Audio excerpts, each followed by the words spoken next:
It takes only 70 milliamps of current, less than a tiny flashlight bulb, to stop your heart in under 3 seconds.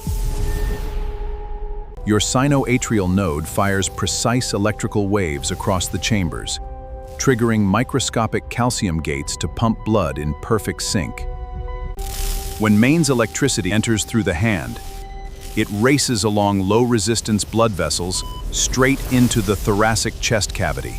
Second one, 60 conflicting AC shockwaves slam the heart every second, forcefully blowing open microscopic ion channels. Coordinated rhythm completely shatters.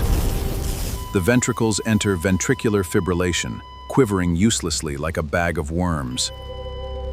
Second 3. Arterial blood pressure plunges to absolute zero as the chaotic quivering fails to push blood into the aorta. With arterial flow halted, the brain is instantly starved of oxygen, triggering clinical unconsciousness within 5 seconds. Only an external defibrillator, delivering a 200-joule shock, can completely freeze all cells at once to wipe out the chaotic current. This clean slate allows the sinoatrial node to reboot its electrical pulse, restoring the heartbeat and bringing life back from the edge.